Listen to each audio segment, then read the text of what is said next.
Guidance and counselling में आज के इस वीडियो में हम जिस टॉपिक पर बात करने वाले हैं, चर्चा करने वाले हैं, टॉपिक क्या है हमारा? अप्रोचेस या टाइप्स ऑफ काउंसलिंग। तो आप इसको अप्रोचेस भी कह सकते हैं या आप इसको टाइप्स भी कह सकते हैं। तो इस वीडियो में हम जानेंगे कि काउंसलिंग के कौन कौन से अप्रोचेस या टाइप्स हैं, परामर्श के उपागम या प्रकार हैं। तो वीडियो को आखिरी तक देखिए और वीडियो कैसा लगा कमेंट करके जरूर बताइएगा। तो वीडियो को हम शुरू करते हैं। हमारा टॉपिक क्या है? अप्रोचेस या टाइप्स ऑफ काउंसलिंग, परामर्श के उपागम या उसके प्रकार। तो जब हम अप्रोचेस ऑफ काउंसलिंग की बात करते हैं ना, तो यहाँ पर तीन अप्रोचेस हमें देखने को मिलते हैं। डायरेक्टिव काउंसलिंग, जहाँ पर मेन रोल जो होता है, प्राइमरी रोल जो होता है वो काउंसलर का होता है, और सेकेंडरी रोल जो होता है वो काउंसली का होता है, स्टूडेंट का होता है या प्रार्थी का होता है। ठीक है। तो आ, इसको डायरेक्टिव काउंसलिंग को किसने दिया था? विलियमसन ने दिया था। और जब हम नॉन डायरेक्टिव काउंसलिंग की बात करते हैं, तो यहाँ पर प्राइमरी रोल जो होता है वो काउंसली का होता है, वो प्रार्थी का होता है, वो बच्चे का होता है। ठीक है। और सेकेंडरी रोल किसका होता है? यहाँ पर वो काउंसलर का होता है। और इस काउंसलिंग को किसने दिया था? कार्ल रोजर ने दिया था। और तीसरी काउंसलिंग की हम बात करते हैं तो इक्लेक्टिव काउंसलिंग, जहां पर दोनों का, डायरेक्टिव और नॉन डायरेक्टिव काउंसलिंग का हमें मिला जुला रूप देखने को मिलता है। तो इस काउंसलिंग को किसने दिया था? बॉन्डिंग ने दिया था। ठीक है। तो यहाँ पर तीनों काउंसलिंग के बारे में एक बेसिक अंडरस्टैंडिंग आपको हो गई होगी कि डायरेक्टिव काउंसलिंग मतलब जहाँ पे डायरेक्शन देने का जो मेन रोल है वो किसका है? काउंसलर का है। काउंसलर बच्चों को डायरेक्शन देता है, उनको बताता है, उनको समझाता है, उनके साथ बातचीत करता है। तो यहाँ पे मेन रोल जो होता है वो डायरेक्टिव काउंसलिंग में वो काउंसलर का होता है। यहाँ पर जो बच्चा है जिसको प्रॉब्लम है, या आप उसको काउंसलिंग कह सकते हो, प्रार्थी कह सकते हो, वो अपनी प्रॉब्लम के सॉल्यूशन के लिए वो पूरी तरीके से काउंसलर पर डिपेंड होता है। ठीक है। लेकिन नॉन डायरेक्टिव काउंसलिंग में क्या होता है? मेन रोल जो होता है वहां पर वो काउंसलिंग का होता है, प्रार्थी का होता है, बच्चे का मेन रोल होता है। ठीक है। यहाँ पर काउंसलर का सेकेंडरी रोल होता है। और इक्लेक्टिव, जैसे मैंने आपको बताया, दोनों का मिला जुला रूप। तो एक एक करके हम इनके बारे में और अच्छे तरीके से जानते हैं। तो सबसे पहले अगर हम डायरेक्टिव काउंसलिंग के बारे में बात करें, निर्देशात्मक परामर्श के बारे में बात करें कि ये होता क्या है। डायरेक्टिव काउंसलिंग, निर्देशात्मक परामर्श, तो इसको किसने दिया था? इसको इजी विलियमसन ने दिया था। और इट इज काउंसलर सेंटर्ड, कि ये परामर्शदाता केंद्रित होती है, जहां पर डायरेक्शन, ठीक है, इसलिए हम इसको डायरेक्टिव कह रहे हैं ना। इसका मुख्य काम किसका है डायरेक्शन देने का? वो है काउंसलर का है। यहाँ पर जो काउंसली है अपनी प्रॉब्लम के सॉल्यूशन के लिए पूरी तरीके से किस पर डिपेंड होता है? काउंसलर पर डिपेंड होता है। ठीक है।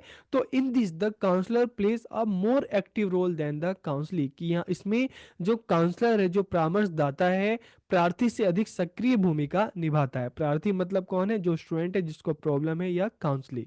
This counselling focuses on the problem rather than the person, यहाँ पर पर्सन, काउंसली या प्रार्थी पर से ज्यादा उसकी प्रॉब्लम पर फोकस किया जाता है। ठीक है। वो इस काउंसलिंग की विशेषता है कि this counselling focuses on the problem rather than the person, कि यहाँ पर परामर्श व्यक्ति के बजाय समस्या पर ध्यान केंद्रित होता है इस परामर्श में। Counsellor takes full responsibility for solving the counselling problem, कि इसमें परामर्शदाता प्रार्थी की समस्या को हल करने की पूरी जिम्मेदारी लेता है, कि तुम्हारी प्रॉब्लम को दूर करने की जिम्मेदारी मेरी है। बस जो जो मैं तुम्हें डायरेक्शन दूं, जो मैं तुम्हें बात कहूं, ठीक है, तुम्हें उसको मानना है। ठीक है। ऐसा काउंसलर किससे कह रहा है?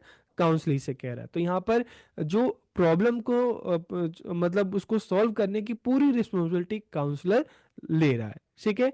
बस काउंसली को क्या करना है, बच्चे को क्या करना है, जो काउंसलर उसको डायरेक्शन दे उसको फॉलो करना है। All efforts are focus on the counselling problem, कि इसमें सभी प्रयास प्रार्थी की समस्या पर केंद्रित होते हैं। ठीक है। इन दिस प्रोसेस यहाँ पर तीन चीजें हमें देखने के लिए मिलती है। The counsellor find out the problem, कि काउंसलर सबसे पहले बच्चे की प्रॉब्लम का पता लगाता है, फिर डिफाइन करता है कि एक्चुअल में बच्चों को प्रॉब्लम क्या है।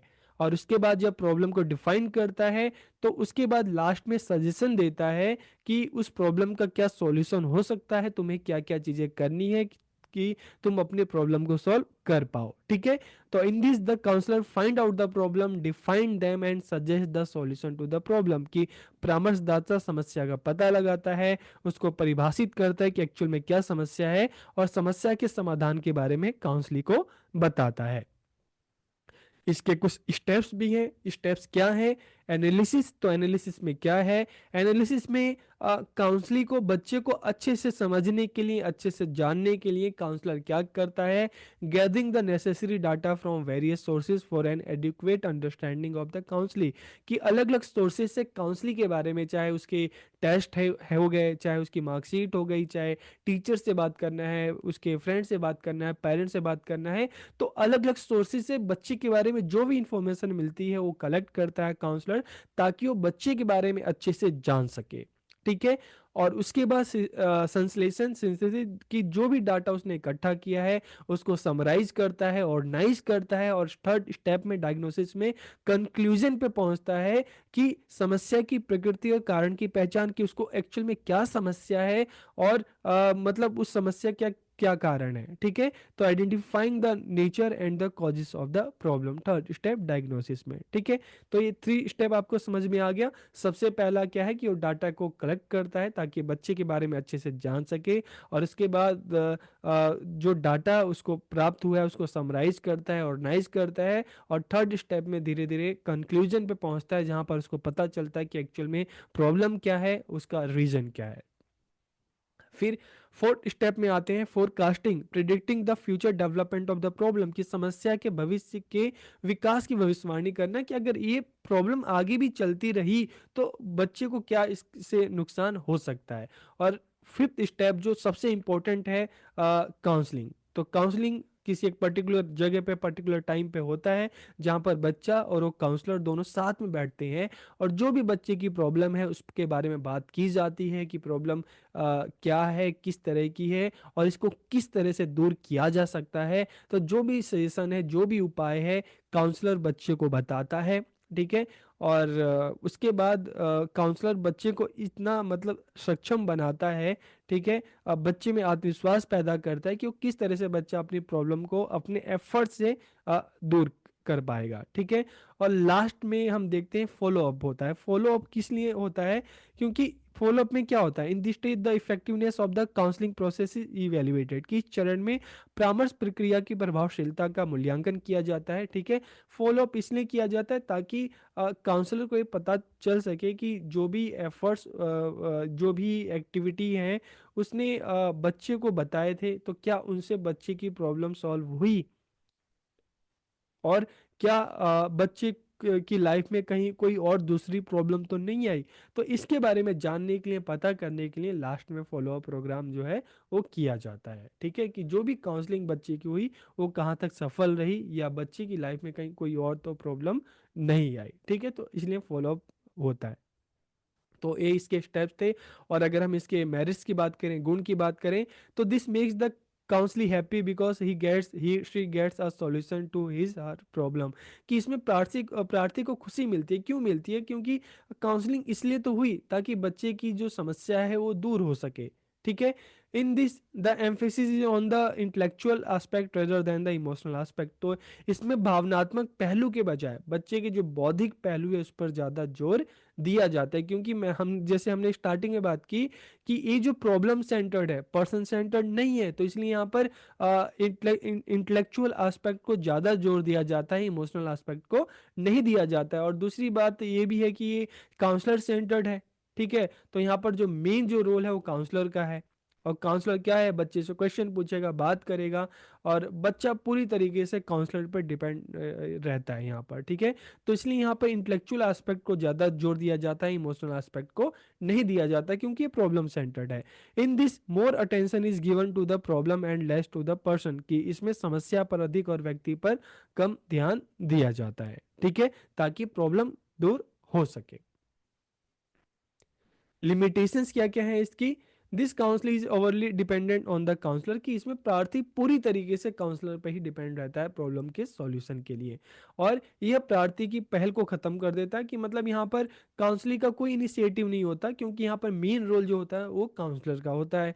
और this counselee does the counselee does not gain any ability to self analysis, कि प्रार्थी को आत्मविश्लेषण करने की कोई क्षमता हासिल नहीं होती, क्योंकि डायरेक्टिव काउंसलिंग है, जो भी डायरेक्शन देने का काम है, जो बताने का काम है, जो सजेशन देने का काम है, यहाँ पर सारी चीज़ें जो है सभी चीज़ों के लिए जो बच्चा है वो काउंसलर पर डिपेंड करता है। तो इसको इसलिए हम कहते हैं इट इज़ अनडेमोक्रेटिक, ये अलोकतांत्रिक है, क्योंकि यहाँ पर एक ही का मेन रोल है, और वो किसका रोल है, वो काउंसलर का है। क्योंकि डेमोक्रेटिक में जब हम बात करते हैं तो दोनों ही जो पार्टी हैं, दोनों ही जो पक्ष हैं, दोनों का बराबर का रोल होना चाहिए। लेकिन ये अगर हम बात करें तो ये काउंसलर सेंटर्ड है, तो इसलिए इसको हम कहते हैं यहाँ पर मेन रोल जो है वो काउंसलर का है, तो इसलिए इसको कहा जा सकता है कि अनडेमोक्रेटिक है। ठीक है, तो डायरेक्टिव काउंसलिंग आपको समझ में आ गई। अब हम बात करते हैं नॉन डायरेक्टिव काउंसलिंग की, गैर निर्देशात्मक परामर्श। तो नॉन डायरेक्टिव काउंसलिंग क्या है? तो इसको किसने दिया? कार्ल रोजर ने दिया। और डायरेक्टिव काउंसलिंग का opposite, it is also called counselling centred counselling. तो यहाँ पर मेन रोल किसका है? वो काउंसली का है, काउंसलर का नहीं है, इसलिए इसको हम कहते हैं non directive. The counselling is more competent than the counsellor, की प्रार्थी परामर्शदाता से अधिक सक्षम होता है। ठीक है, तो यहाँ पर क्या है कि सामने वाला जो है काउंसली जो है, ठीक है, ये माना जाता है कि जो काउंसली है, जो बच्चा है, वो सक्षम है, ठीक है, उसमें काबिलियत है, बस वो अपने अंदर का जो आत्मविश्वास है वो कहीं खो गया है, उसको लाने की जरूरत है ताकि बच्चा अपनी प्रॉब्लम को सॉल्व कर सके। मतलब बच्चे में काबिलियत तो है लेकिन वो भटक चुका है, वो सोच समझ ठीक से नहीं पा रहा। तो this the counsellor is more competent than the counsellor. यहाँ पे काउंसलर का काम सिर्फ बच्चे को बताना है, उसको समझाना है, उसका साथ देना है, ताकि बच्चा खुद के एफर्ट से अपनी जो प्रॉब्लम है उसको सॉल्व कर सके। The counsellor only instruct and guide, की परामर्शदाता केवल निर्देश देता है, मार्गदर्शन करता है। जो सारा जो काम है अपनी प्रॉब्लम को सॉल्व करने की जिम्मेदारी जो है वो काउंसलिंग को खुद लेनी पड़ती है। यहाँ पर काउंसलर क्या कर रहा है? सिर्फ उसको इंस्ट्रक्ट करेगा, उसको सिर्फ गाइड करेगा, एफर्ट्स बच्चे को ही करना है। The council is allowed free expression, की प्रार्थी को स्वतंत्र अभिव्यक्ति की अनुमति होती है। ठीक है, तो यहाँ पर देखिए, यहाँ पर जब हम बात करते हैं कि नॉन डायरेक्टिव काउंसलिंग की बात करते हैं, तो यहाँ पर जब मेन रोल जो है यहाँ पर बच्चे का है, काउंसली का है, तो यहाँ पर काउंसली को अपनी जो स्वतंत्र अभिव्यक्ति की अनुमति होती है। ठीक है, उसको पूरा होता है कि वो अपनी बातों को बता सकता है, उसको पूरा टाइम मिलता है। ठीक है, यहाँ पर ऐसा नहीं कि सिर्फ जो काउंसलर डायरेक्शन देगा सिर्फ उसको फॉलो करना है। ठीक है, तो यहाँ पर उतनी ज़्यादा रिस्ट्रिक्शन नहीं है। The emotional aspect is given more importance than the intellectual aspect, तो इसलिए यहाँ पर भावनात्मक पहलू को बौद्धिक पहलू से अधिक महत्व दिया जाता है, क्योंकि काउंसली सेंटर्ड है। Role of the counselor is to create an atmosphere in which the client या counsellee can work out his on understanding, की परामर्शदाता की भूमिका एक ऐसा माहौल तैयार करने की है जिसमें प्रार्थी अपनी समझ के अनुसार काम कर सके, अपनी प्रॉब्लम के बारे में बता सके। ठीक है, तो यहाँ पर ऐसा कोई जोर देने वाली बात नहीं है।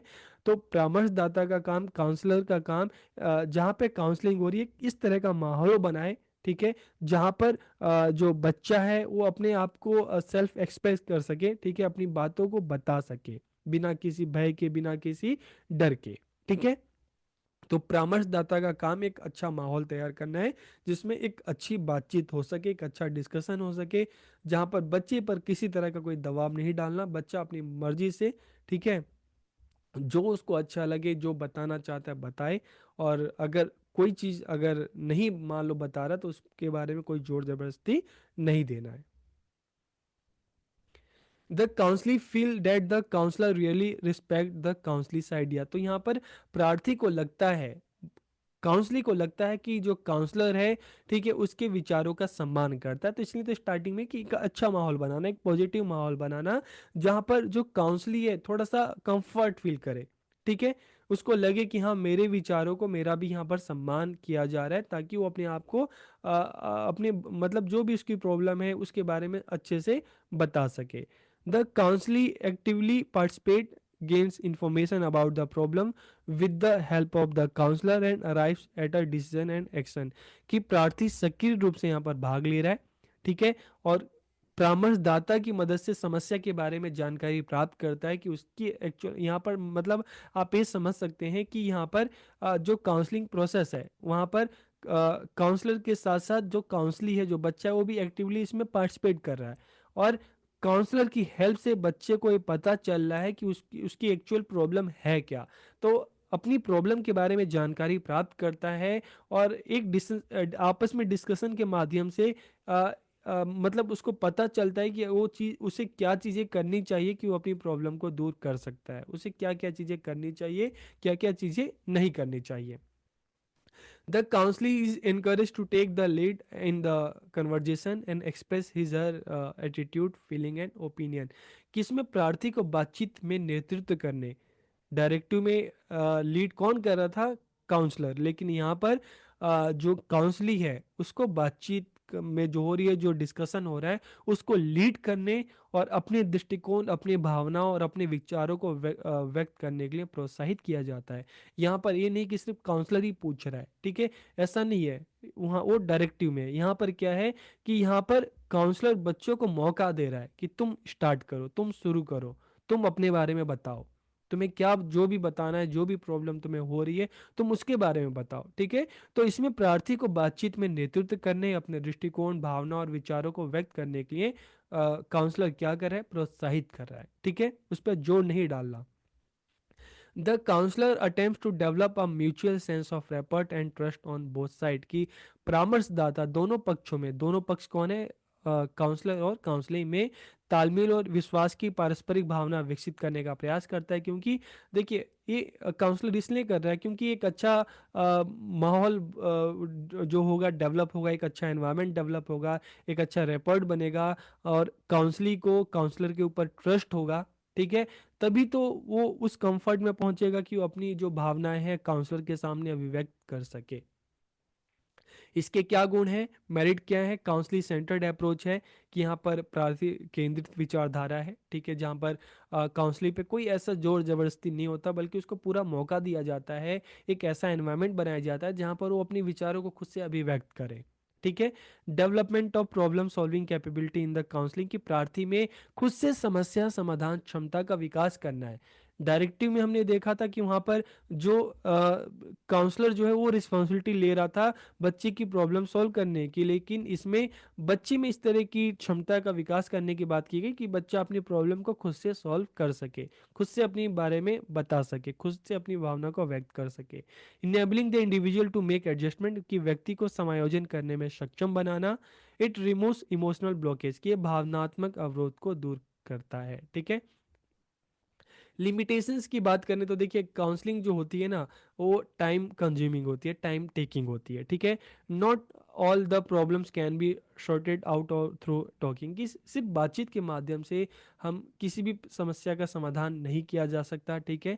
इस प्रार्थी केंद्रित परामर्श में कई परामर्श स्थितियां सफलतापूर्वक उत्पन्न नहीं होती। मतलब क्या है कि अगर हम सिर्फ सब कुछ बच्चे पे ही छोड़ दें कि बच्चा अपने बारे में बताएगा, तो ये जरूरी नहीं कि बच्चा सारी ही चीज़ अपने बारे में बच्चा बताए, ठीक है। तो कई ऐसी सिचुएशन होती है जो बच्चा नहीं बताता, उसके बारे में जिक्र नहीं करता, तो इससे जो काउंसलर है उसको बच्चे के बारे में हर चीज़ पता नहीं चल पाता, ठीक है। तो आप सामने वाले को तभी अच्छे से सॉल्यूशन दे सकते हो, आप उसको बता सकते हो जब उसके बारे में सारी चीज़ें आपको पता हो। तो इसलिए सब कुछ काउंसलिंग के ऊपर भी छोड़ देना ठीक नहीं है। और इक्लेक्टिक काउंसलिंग की बात करें, उदार या समन्वित परामर्श की बात करें, तो दोनों का ही मिला जुला रूप है। यहाँ पर हमें डायरेक्टिव भी होता है कि कभी जो काउंसलिंग है उसको लीड कौन करता है? काउंसलर करता है। तो कभी वो जो काउंसली है, जो बच्चा है, उसको भी मौका देता है उसको लीड करने का। मतलब पूरी तरीके से यहाँ पर हमें देखने को मिलता है कि डेमोक्रेटिक एक तरह का अप्रोच है, ठीक है। तो इट्स मेन प्रोपोनेंट इज बोर्डिन, की इसके मुख्य प्रतिपादक कौन है? बोर्डिन है। It is the combination of directive and non directive counselling, के निर्देशात्मक और गैर निर्देशात्मक परामर्श का क्या है? संयोजन है। दोनों ही चीज़ हमें देखने को यहाँ पे मिलती है। In this the problem is solve jointly, कि इसमें समस्या का समाधान संयुक्त रूप से किया जाता है, जहाँ पर काउंसलर भी अपना पूरी भूमिका निभाता है और जो काउंसली है उसको भी पूरा मौका दिया जाता है। तो both counsellor and the counselee are active and cooperative, कि परामर्शदाता और प्रार्थी दोनों ही सक्रिय और सहयोगी होते हैं, आपस में मिलजुल कर एक कंक्लूजन तक पहुंचने की कोशिश करते हैं। The counsellor uses directive and non directive counselling techniques as per the need, की जो भी आवश्यकता के अनुसार जो भी ज़रूरत के अनुसार जो काउंसलर है दोनों ही टेक्निक को यहाँ पर फॉलो करता है, उसको निभाता है।